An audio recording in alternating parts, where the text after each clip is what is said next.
नमो बुद्धाय मित्रांनो, आपल्या सर्वांचे आपल्या मनपसंत चॅनल मनशांतीवर स्वागत आहे. आपण भारतरत्न बोधिसत्व डॉक्टर बाबासाहेब आंबेडकर लिखित भगवान बुद्ध आणि त्यांचा धम्म ह्या पवित्र ग्रंथाचे वाचन करीत आहोत.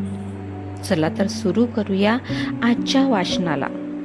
उपभाग 6 कर्म हे जगातील नैतिक व्यवस्थेचा आधार आहे हे मानणे म्हणजे धम्म होय. या पार्थिव जगात एक प्रकारची सुव्यवस्था आहे, नियम आहे. खालील घटनांनी ती सिद्ध होते. आकाशातील ग्रहगोलांच्या व नक्षत्रांच्या चलनवलनात एक प्रकारची सुव्यवस्था नियम आहे. ऋतुचक्रामध्येही सुव्यवस्था नियम आहे. वृक्षांपासून फळे उत्पन्न होतात आणि फळांपासून परत बीज निर्माण होते. यातही एक प्रकारचा नियम आहे. बौद्ध परिभाषेत या व्यवस्थेला बीज नियम आणि ऋतू नियम इत्यादी म्हणतात. समाजामध्येही याच प्रकारचा नैतिक क्रम आहे का? जर तो असेल तर तो कसा उत्पन्न झाला? तो नियम कसा राखला जातो? सृष्टीत नैतिक क्रम कसा राखला जातो? या प्रश्नाला भगवान बुद्धांनी दिलेले उत्तर अगदी भिन्न आहे. तथागतांचे उत्तर सोपे आहे. ते असे: सृष्टीची नैतिक व्यवस्था सांभाळणारा हा ईश्वर नाही, तो कर्म म्हणजेच कर्म नियमच आहे, ज्यानुसार सृष्टीची नैतिक व्यवस्था सांभाळली जाते. सृष्टीची नैतिक व्यवस्था चांगली असो अथवा वाईट असो, परंतु भगवान बुद्धांच्या मते ती माणसावर अवलंबून आहे, इतर कोणावरही नाही. कर्म म्हणजे कर्म म्हणजे मनुष्याकडून केले जाते ते कार्य, आणि विपाक म्हणजे त्याचा परिणाम. जर नैतिक व्यवस्था वाईट असेल तर त्याचे कारण मनुष्य अकुशल कर्म करतो हे आहे. नैतिक व्यवस्था चांगली असेल तर त्याचा अर्थ इतकाच की मनुष्य कुशल कर्म म्हणजे सत्कर्म करीत आहे. भगवान बुद्ध केवळ कर्मासंबंधीच बोलत नाहीत. त्यांनी कर्म नियमाची अर्थात कर्माच्या कायद्याची देखील व्याख्या केलेली आहे. कर्म नियमाचा बुद्ध प्रणीत अभिप्राय असा की ज्याप्रमाणे दिवसामागून रात्र येते त्याचप्रमाणे कर्मामागून त्याचा परिणाम येतो. हा एक नियम आहे. कुशल कर्मापासून होणारा लाभ प्रत्येक कुशल कर्म करणाऱ्याला मिळतो आणि अकुशल कर्माचा दुष्परिणाम कुणालाही टाळता येत नाही. म्हणून भगवान बुद्धांचा उपदेश असा: कुशल कर्म करा म्हणजे मानवतेला चांगल्या नैतिक व्यवस्थेचा लाभ होईल, कारण कुशल कर्मानेच नैतिक व्यवस्था राखली जाते. अकुशल कर्म करू नका, कारण त्यामुळे नैतिक व्यवस्थेची हानी होते आणि मानवजात दुःखी होते.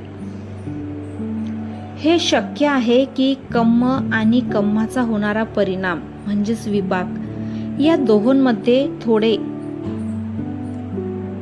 किंवा फार कालांतर असेल असे बहुधा घडते. या दृष्टीने कर्माचे अनेक विभाग करता येतात. 1. दिठ्ठ धम्म वेदनीय कर्म म्हणजे तात्काळ फळ देणारे कर्म. 2. उपपज्य वेदनीय कर्म म्हणजे ज्याचा परिणाम फार कालांतराने होतो ते कर्म. 3.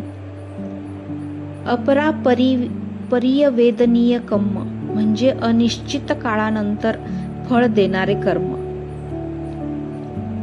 कर्म हे कधी कधी अहोसी कर्म होऊ शकते, म्हणजे ज्याचा काहीच परिणाम होत नाही. अहोसी कर्मामध्ये ज्या कर्माचा त्यांच्या अंगच्या दुर्बलतेमुळे विपाक अथवा परिणाम होत नाही किंवा जीवनातील अन्य सबळ कर्मामुळे ती खारिज होतात, अशांचा समावेश होतो. या सर्व गोष्टी विचारात घेऊनही भगवान बुद्धांचा हा उपदेश आपल्या मूळ स्थानी योग्य ठरतो की कर्माचा नियम अनिवार्य आहे. या सिद्धांताला बाधा येत नाही. कर्माचा विपाक फक्त कर्त्यालाच भोगावा लागतो आणि याशिवाय दुसरा त्यात काहीच आशय नाही. एवढेच कर्म सिद्धांतात अभिप्रेत नाही व तसे मानणे चूक होईल. कधी कधी एकाच्या कर्माचा त्याच्याऐवजी दुसऱ्यालाही परिणाम भोगावा लागतो. तथापि हे सर्व कर्म नियमाचेच परिणाम असतात, कारण तोच कर्म नियम नैतिक व्यवस्था सांभाळतो किंवा बिघडवितो. व्यक्ती येतात जातात, पण विश्वाची नैतिक व्यवस्था कायम राहते आणि त्याचप्रमाणे ही व्यवस्था बनविणारा कर्म नियमही कायम राहतो. याच कारणास्तव भगवान बुद्धांच्या धर्मामध्ये अन्य धर्मात ईश्वराला जे स्थान दिले आहे ते नीतीला प्राप्त झाले आहे. यास्तव विश्वातील नैतिक व्यवस्था कशी राखली जाते याला भगवान बुद्धांनी दिलेले उत्तर इतके सरळ आणि निर्विवाद आहे. असे असूनही या उत्तराचा खरा अर्थ बहुधा स्पष्ट होत नाही. जवळजवळ नेहमीच त्याचा चुकीचा अर्थ लावला जातो. एकतर त्याला चांगल्या प्रकारे समजले जात नाही, चुकीचा सांगितला जातो अथवा त्याची चुकीची व्याख्या केली जाते. पुष्कळशे लोक या गोष्टी समजताना दिसत नाहीत की नैतिक व्यवस्था कशी राखली जाते. या प्रश्नाला उत्तर म्हणून भगवान बुद्धांनी कर्म सिद्धांत मांडला की विश्वाचा नैतिक क्रम कशा प्रकारे चालतो. या सत्याची फारच थोड्यांना जाणीव असते. तथापि कर्म सिद्धांत मांडण्यात भगवान बुद्धांचा हाच हेतू होता. कर्म नियमांचा संबंध केवळ सृष्टीच्या सर्वसाधारण नैतिक व्यवस्थेशी आहे. याचा कोणा एका धनी निर्धन व्यक्तीच्या होण्याशी किंवा त्याच्या सद्भाग्याशी किंवा दुर्भाग्याशी त्याचा संबंध नाही. त्याचे प्रयोजन केवळ विश्वातील नैतिक व्यवस्था राखणे याच्याशी आहे. ह्या कारणास्तव कर्म नियम हा धम्माचे एक प्रमुख अंग आहे. मित्रांनो, आजचे वाचन आज आपण इथेच थांबवूया. धन्यवाद. तेरा मंगल तेरा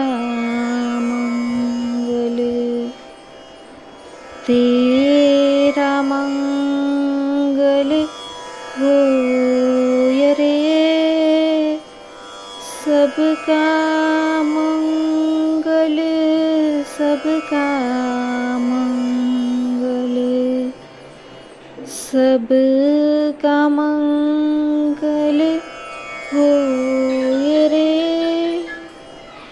नमो बुद्धाय.